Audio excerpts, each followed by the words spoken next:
السلام علیکم ورحمۃ اللہ وبرکاتہ۔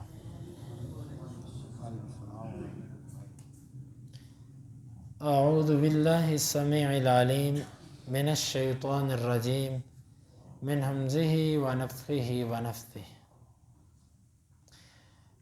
وَإِذْ اور جب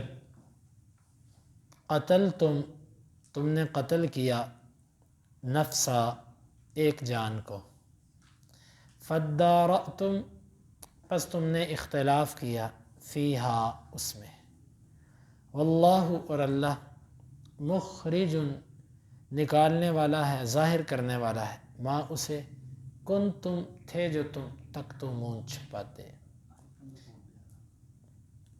سورۃ البقرہ آیت نمبر 72۔ فَقُلْنَا پس ہم نے کہا، اضربوہ تم مارو اسے، اس میت کو، ببعضہا اس کے گوشت میں سے بعض کے ساتھ، کذالک اسی طرح، یحیی زندہ کرے گا اللہ الموتیٰ مردوں کو، ویریکم اور وہ دکھاتا ہے تمہیں، آیاتہ اپنی نشانیاں، لعلکم تاکہ تم تعقلون سمجھ جاؤ۔ وَإِذْ قَتَلْتُمْ نَفْسًا فَادَّارَأْتُمْ فِيهَا اور جب تم نے ایک جان کو قتل کیا پس تم نے اس میں اختلاف کیا، واللہ مخرج ما کنتم تکتمون اللہ ظاہر کرنے والا ہے اسے جسے تم چھپا رہے تھے۔ فَقُلْنَا اضْرِبُوهُ بِبَعْضِهَا پس ہم نے کہا کہ تم اس میت کو اس گائے کے گوشت میں سے کسی حصے کے ساتھ لگاؤ، كَذَلِكَ يُحْيِي اللَّهُ الْمَوْتَى ایسے ہی اللہ مردوں کو زندہ کرے گا، وَيُرِيكُمْ آيَاتِهِ لَعَلَّكُمْ تَعْقِلُونَ اور وہ تمہیں اپنی نشانیاں دکھائے گا تاکہ تم سمجھ جاؤ۔ یہ وہ واقعہ ہے کہ جس کو اللہ تعالیٰ نے بعد میں ذکر کیا۔ جمہور مفسرین کی رائے یہ ہے کہ یہ واقعہ پہلے پیش آیا لیکن ترتیب میں اللہ تعالیٰ نے اس کو بعد میں ذکر کیا۔ قتل پہلے ہوا تھا اور گائے کے ذبح کا واقعہ بعد میں پیش آیا، اور بعض مفسرین کہتے ہیں نہیں، گائے کا واقعہ پہلے پیش آیا، اللہ نے حکم ذبح کرنے کا پہلے دیا، اتفاقاً اسی دوران قتل بھی ہو گیا۔ واللہ عالم بالصواب۔ اللہ تعالیٰ نے ان کی ایک قباحت یہاں پر ذکر کی کہ تم نے ایک جان کو قتل کر دیا۔ یہاں پر ایک تو کسی جان کو بے گناہ قتل کرنا، جس طرح کہ آپ نے سنا کہ وہ بھتیجا تھا جس نے اپنے چچا کو مال کی خاطر قتل کیا، یہ ایک جرم ہے جس کو اللہ تعالیٰ نے قباحت کے طور پر یہاں پر بیان کیا۔ اور دوسرا، فَادَّارَأْتُمْ فِيهَا تم نے اس میں اختلاف کیا، تم ایک دوسرے پر جھوٹے الزام لگانے لگے کہ تم نے قتل کیا، وہ کہنے لگا نہیں تم نے قتل کیا۔ یہ تمہارا دوسرا جرم، ایک جرم کیا قتل کا اور دوسرا تم قتل کو ایک دوسرے پر ڈال رہے تھے، گویا کہ ایک جرم کے اندر دو جرم جمع ہو گئے۔ اور اللہ تعالیٰ تو ظاہر کرنے والا ہے اسے جسے تم چھپاتے ہو۔ یہاں سے بعض اہل علم نے یہ بات لکھی ہے، ایک برائی آپ 7 گھروں کے اندر چھپ کے کرو، دنیا کا کیمرہ آپ کو نہ دیکھتا ہو، دنیا کی آنکھ آپ کو نہ دیکھتی ہو، لیکن اللہ تعالیٰ اس برائی کے اثرات آپ کے جسم پر نمایاں کر دے گا اور لوگوں کے دلوں میں اس کے بدلے میں آپ کے لیے نفرت آ جائے گی۔ اور ایک نیکی آپ چھپ کے کریں، آپ کو کوئی نہ دیکھتا ہو، اس نیکی کا کسی کو نہ پتہ ہو، لیکن آپ کے چہرے پر اس نیکی کا نور اور اس کے اثرات اللہ تعالیٰ آپ کے جسم پر ڈال دے گا، لوگ آپ سے محبت کریں گے۔ کبھی ایسے ہوتا ہے کہ ہم کچھ نیکی چھپ کے کرتے ہیں، لوگ ہمارے سے محبت کرتے ہیں، لوگ خوش ہو کے ملتے ہیں، اور کبھی کبھار انسان سے کوتاہیاں ہوتی ہیں، کسی کو نہیں پتہ ہوتا، لیکن وہ اس کے اثرات دیکھتا ہے کہ لوگوں کا رویہ میرے ساتھ پہلے جیسا نہیں ہے۔ یہ رب کا عجیب نظام ہے۔ اور اہل علم نے یہ بھی لکھا ہے کہ قتل کبھی چھپتا نہیں ہے، جس نے کسی کو قتل کیا ہے نا، وہ چاہے اکیلا ہی قتل کرنے والا ہو اور دنیا میں وہاں پر اس کو کوئی دیکھنے والا نہ ہو، بالآخر وہ قتل ظاہر ہو جائے گا۔ کبھی اس کے منہ سے خود نکل آئے گا یا کبھی کسی نہ کسی طرح۔ واللہ مخرج ما کنتم تکتمون، اللہ اسے ظاہر کر کے رہے گا جسے تم چھپاتے ہو۔ تو اس میں ایک سبق ہے، سبق یہ ہے کہ گناہ اگر ہم لوگوں کے سامنے ذلیل و رسوا ہونے کے ڈر سے ہم چھوڑتے ہیں تو ہمیں چاہیے کہ اللہ کے ڈر سے گناہ کو چھوڑیں۔ کیوں؟ جب اللہ کے ڈر سے گناہ کو نہیں چھوڑیں گے، لوگوں کے ڈر سے چھپ کے کریں گے تو اس گناہ کے اثرات پھر آ جائیں گے، ذلت پھر آپ کو ملے گی۔ اور اگر آپ اللہ رب العالمین کے ڈر سے چھوڑیں گے تو آپ کو اللہ تعالیٰ عزت دے گا۔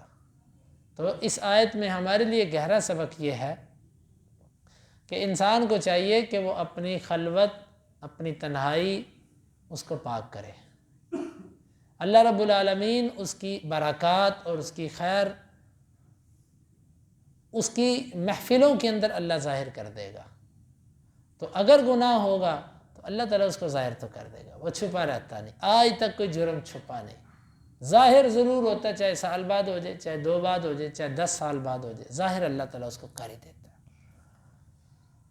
فَقُلْنَا اضْرِبُوهُ بِبَعْضِهَا، ہم نے کہا چلو تم اس میت کو اس کے گوشت کے ساتھ لگاؤ۔ تفصیلی واقعہ کل کے درس میں گزر چکا، تو یہ اٹھ کے اپنا قاتل بتائے گی، اس نے بتا دیا، پھر وہ مر گئی۔ كَذَلِكَ يُحْيِي اللَّهُ الْمَوْتَى، اللہ ایسے ہی مردوں کو زندہ کرے گا۔ دیکھو جیسے تم نے ایک مرے ہوئے کو گوشت کا ٹکڑا لگایا، اس نے اٹھ کے اپنا قاتل بتا دیا، اللہ قیامت کے دن مردوں کو اسی طرح زندہ کرنے پر قدرت رکھتا ہے جس طرح اس مرے ہوئے کو اللہ نے زندہ کر دیا۔ اس سورۃ البقرہ کے اندر اللہ تعالیٰ نے 5 واقعات ایسے ذکر کیے ہیں جس میں آنکھوں کے سامنے ایک دفعہ مار کر اللہ نے دوبارہ اسی دنیا میں زندہ کیا۔ ان میں سے پہلا واقعہ تو یہ ہے کہ یہاں پر مقتول نے اٹھ کے اپنا قاتل بتایا۔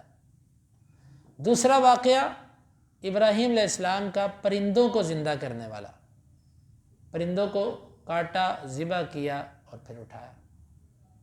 اور تیسرا واقعہ وہیں پر کہ وہ جو آدمی ایک بستی سے گزرا تھا، اس کے بارے میں مشہور یہ ہے کہ وہ عزیر ہے، لیکن راجع بات یہ وہ عزیر نہیں ہے، بس وہ کوئی اللہ کا نبی تھا۔ وہ وہاں سے گزرے تو انہوں نے کہا کہ اللہ تو اس کو کیسے زندہ کرے گا؟ فَأَمَاتَهُ اللَّهُ مِئَةَ عَامٍ، اللہ نے ان کو بھی 100 سال فوت کیے رکھا۔ 100 سال بعد وہ اٹھے اور وہ جیے، اپنی جو زندگی اللہ نے رکھی تھی وہ انہوں نے گزاری۔ 3 واقعے۔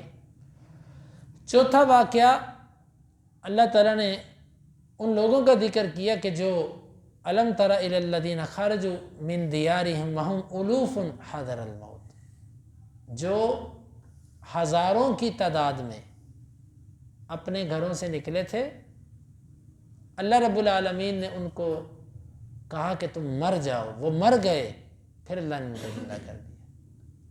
اور ایک واقعہ وہ طور پہاڑ پر جو مرے تھے، اللہ تعالیٰ نے ان کو دوبارہ زندہ کیا۔ تو اللہ تعالیٰ نے یہ اپنے بعض دفعہ مخلوق کے سامنے اس چیز کا اظہار کرتا۔ اللہ تعالیٰ نے بنی اسرائیل کو بڑے عجائب دکھائے، بڑی عجیب چیزیں ان کو دکھائیں۔ ان میں سے ایک یہ تھا کہ ان کے سامنے ایک قاتل اٹھا، مقتول اٹھا، اس نے اٹھ کے اپنا قاتل بتایا اور پھر اسی لمحے وہ مر گیا۔ اور اسی طرح عیسائیوں نے بھی بڑے عجائبات دیکھے۔ عیسیٰ علیہ السلام مردے کو اٹھا کے اس سے باتیں کر لیا کرتے تھے، قبر سے نکال کے اس سے بات کرتے تھے، بات کرتے بات پوری ہوتی وہ پھر اللہ کے حکم سے مر جاتا۔ كَذَلِكَ يُحْيِي اللَّهُ الْمَوْتَى، اللہ ایسے ہی زندہ کرے گا مردوں کو۔ وَيُرِيكُمْ آيَاتِهِ، اور اللہ تمہیں اس طریقے سے اپنی نشانیاں دکھاتا ہے۔ کیوں دکھاتا ہے؟ لَعَلَّكُمْ تَعْقِلُونَ، تاکہ تم سمجھ جاؤ کہ میں نے مرنے کے بعد ایک دن اٹھنا ہے، میں نے اللہ کو جواب دینا ہے، مر کر مٹی میں مٹی ہو کے بات ختم نہیں ہو جانی بلکہ اٹھنا ہے، تاکہ تم عقل کرو، تمہیں سمجھ آ جائے۔ اس میں میرے اور آپ کے لیے بھی سبق یہ ہے کہ یہ محض کہانی نہیں ہے، یہ قصہ نہیں ہے کہ ہم بڑے مزے سے اس کو سنیں، اچھا بنی اسرائیل میں ایسے ہوا تھا ایسے ہوا تھا، جا کے ہم بچوں کو مزے لے کے سنا دے بس یہ کہانی تمہیں میں سنانے لگا ہوں، سچی کہانی۔ یہ ایک بہت بڑی عبرت ہے، بہت بڑی ایک نصیحت ہے کہ اللہ کی آیات کو سمجھنا اور اس سے نصیحت پکڑنا، یہ ہمیں ایک سبق دیا جا رہا ہے۔ پھر اس کے بعد اتنی بڑی نشانی دیکھنے کے بعد، اتنا بڑا معجزہ اپنی آنکھوں کے سامنے دیکھنے کے بعد، چاہیے تو یہ تھا نا کہ یہ آج کے بعد جرموں سے باز آ جاتے، کیونکہ اپنی آنکھوں سے دیکھ لیا نا، باز آ جاتے جرموں سے، لیکن نہیں باز آئے۔ پھر اللہ تعالیٰ نے بیان کیا کہ اتنا بڑا معجزہ دیکھنے کے بعد آگے سے ان کی کیفیت کیا بنی، اس کا اللہ تعالیٰ نے ذکر کیا۔ وہ انشاءاللہ العزیز کل کے درس میں اللہ رب العالمین سے دعا ہے وہ ہمیں ان آیات کو سمجھنے کی اور ان کے تقاضوں کو پورا کرنے کی توفیق عطا فرمائے۔